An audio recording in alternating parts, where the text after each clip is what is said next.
You know what? Growth sounds exciting. More revenue, more customers, more opportunity. But anyone who's been through it knows the reality can feel very different than exciting. Instead of freedom, growth can bring chaos, complexity, and constant firefighting.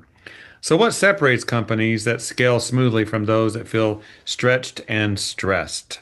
Well, today we're going to unpack some key leadership decisions that determine whether growth actually works or perhaps it works against you. And to do this, I'm pleased to welcome a regular guest, Jeff Carmen with Elite BSC. Jeff, it's a pleasure once again. Always a pleasure, Jeff. I always look forward to having these conversations. And this is a good one. I like this. I think you have a list of great strategies to share with us. But let's start with this question. You say growth doesn't automatically equal progress. So, but to start out, what's the biggest misconception leaders have about scaling their business? What would you say to I that? think the biggest misconception is adding revenue is scaling. I think there's kind of this inherent that if we're growing, we're scaling, and I think that is a misconception. What we see a lot of times in the clients that we talk to is uh, that there's growth, and they think, hey, if I can get to 1 million, I mean, I'm going to make it, no, what happens is you get to 1 million, and the business feels heavier. And there's an analogy I think is appropriate here, and it would be like in business where our businesses are kind of like marathons. And so if we're running a marathon, if what we did was just went out on our street and ran up and down our street as fast as we could, we would be doing something, but we wouldn't be training our body for a marathon. We wouldn't be getting the pacing down and understanding and how we need to breathe. And so I think that's a good analogy for that.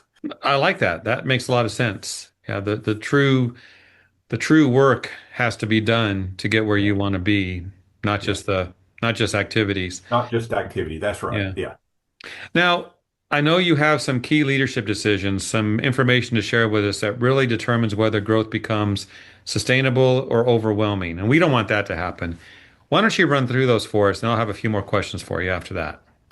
Sure. Well, the first one is what is the first decision is what's going to be our customer mix, and I think that could be you could put that another way. What's your ideal customer profile? And it doesn't honestly it matters somewhat what size your customers are, but generally speaking, you need to decide, hey, are we going to serve larger customers? Are we going to serve smaller customers? Are we going to be in certain segments? Those kinds of things. And so the customer mix becomes a big kind of your first decision that you need to make in terms of how we're going to grow our business and how we're going to scale.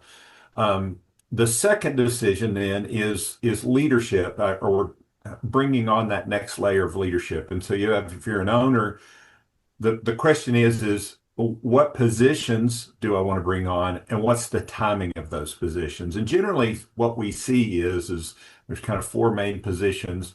One of those positions is the operations leader, the person that's going to take care of customers, ensure customer retention. That's usually the first leadership level that's added. So adding what is your leadership and when are you going to bring those on? The third decision is your pricing strategy. So what is going to be our projected margins? What's going to be our expected markup, or what is our plan for markup? And it goes deeper. It says, hey, if we're serving for customers or prospective customers that are going to pay us, $3,000 to $5,000 a month, here's the markup. And if it's going to be larger accounts, it's going to be a different markup. So having a really sound pricing strategy is a decision. How you're going to do that is a decision that is needed.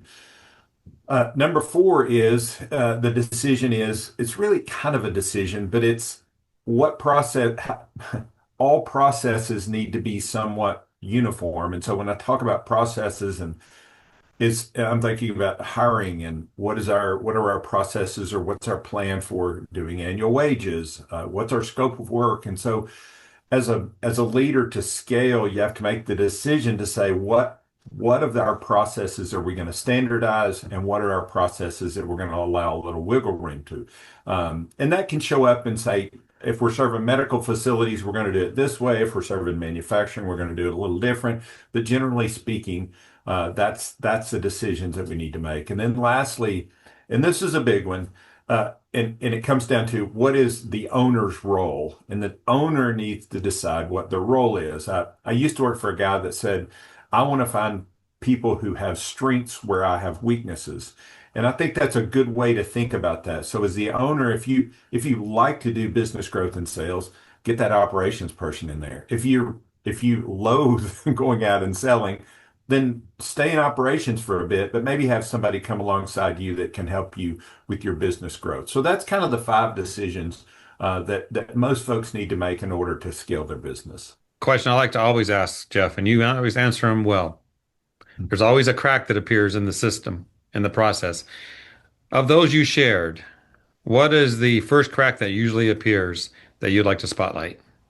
The first crack that we see normally is manager burnout, and I'll say kind of it's the same thing, or growth flows. And so it's those are the two things we see. So we'll hear people say, gosh, I'm having a hard time. My managers feel like they're strung out all the time.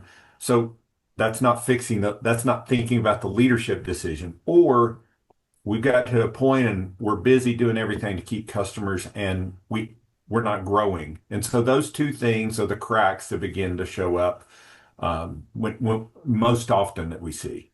Yeah, and duct tape's not going to help with that. No, no, no, it's not. We want it to, but it doesn't happen that way. Right.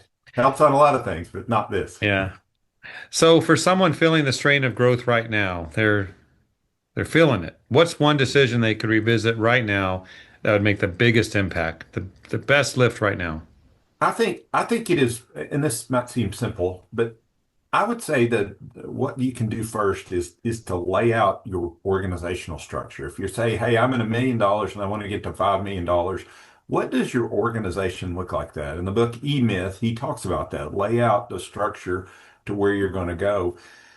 You get that laid out, and then potentially start thinking about who is the first person that I'm going to add. You think about if you're a manufacturing facility, scaling looks like, hey, we need to bring in more equipment, and when we'll put in more machines, we can produce products faster. In ours, the investment in our business, the investment really is in leadership because it's a people business, and so we need more leaders in our organization. The real question is who am I going to hire and when am I going to hire? All right, Jeff, good conversation. Appreciate the help you provided the industry. Any final words to wrap up with? I would just say this is when we think about this business, I think one thing I see that's missing sometimes is thinking not over the next 12 months, but what does the next 36 months look like and kind of map that out. And when you do that, we can help with that at Elite. But that is something that I think most folks need to do or need to start thinking about is planning out at least 3 years in advance.